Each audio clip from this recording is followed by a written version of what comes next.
So I have a couple of places on the bucket list. Montreal.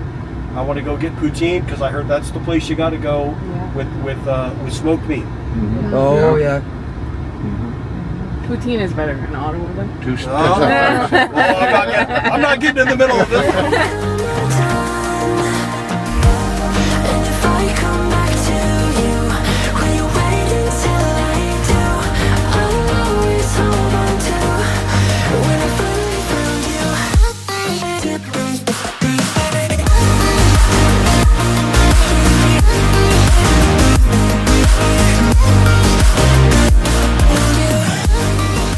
Alright, so we're at the Avis.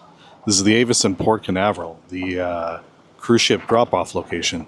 See, it's like super busy, but it's a well-oiled machine. We got the shuttle over there to my left. It shuttles everybody to their ships. Drop-off is pretty clear. It's really, really tough though when you rent here. So, you know, what I would say is getting here is really easy, but definitely renting here is pretty tough. So yeah, maybe think about taking, you know, transportation to the airport, renting from the airport, but drop-off is pretty easy.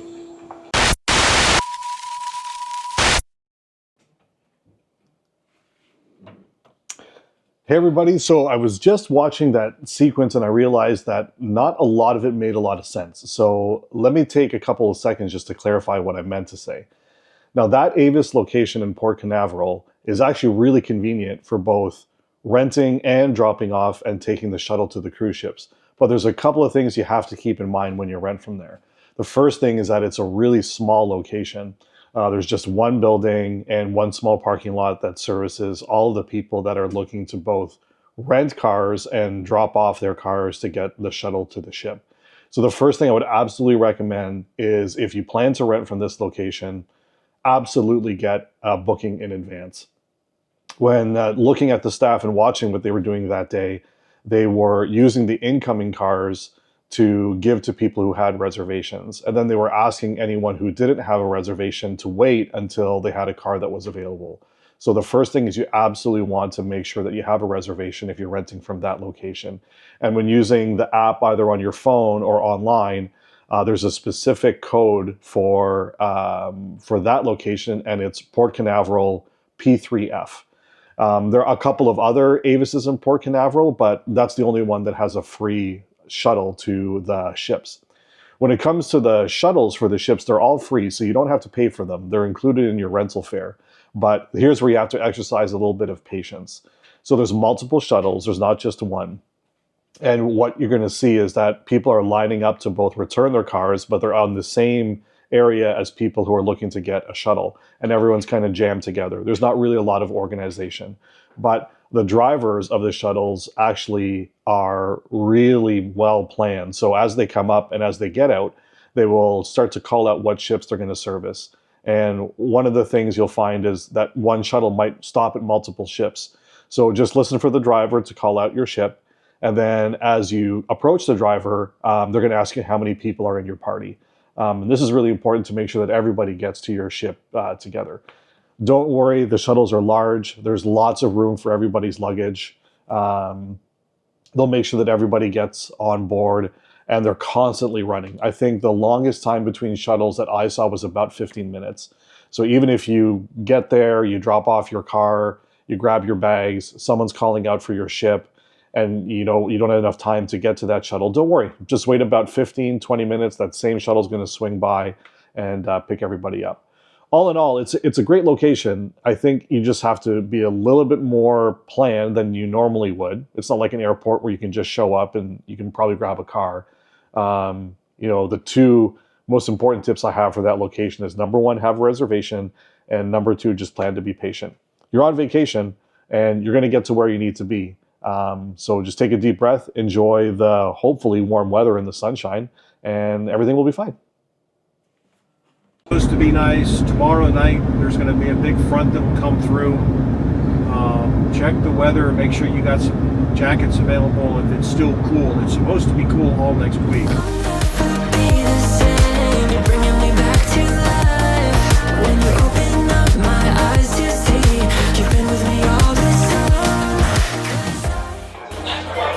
Check-in was very easy. We're at the desk for maybe 5 minutes, and then we're heading on board now.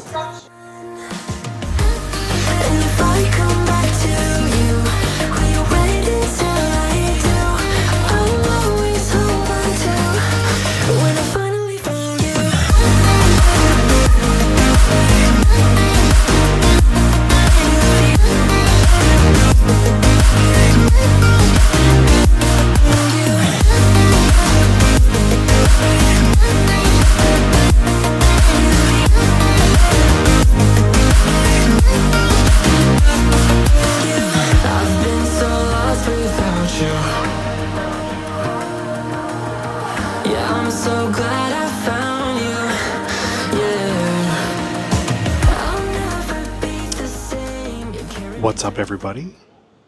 We are finally on board. Went through the boarding process, which is really easy. With the Haven anyways, it probably took less than 10 minutes from the time they got dropped off right at the port to the time that we got on the ship. Check-in took less than 5 minutes. Grabbed our pictures, checked our tickets, and then we got whisked away right on board, and then came up to the Haven. A lot of people, I think, debate whether or not the Haven is worth the money, and I would say just the time savings alone is enough to justify the price in most situations. But we've got a 2-bedroom villa. It's absolutely beautiful. You can tell just the size of the balcony alone, I would say, is about triple the size of a normal balcony. And we've been on a bunch of other Norwegian ships in the Haven a bunch of times, and I can tell you that the Prima Class balconies are by far the best ones in their entire fleet. You can see there's 2 huge, really nice, comfortable chairs. Where the camera's on right now is a table that sits 4 people. It literally feels like you're sitting on a condo balcony somewhere in downtown Miami. Anyways, the weather is perfect. We've met a couple people already. We're just waiting for our luggage now. The room was like spotless. Ship is showing a little bit of wear and tear after 5 years, but overall the condition is amazing. The staff has been great. Everybody, of course, being the first day, is in a fantastic mood. I'll probably change in a couple of days. Jen's taking a nap. Gally and Alicia are walking around the ship, doing some exploring. We're going to do some dinner tonight, and we'll take you along with us, obviously. But everything so far has been awesome.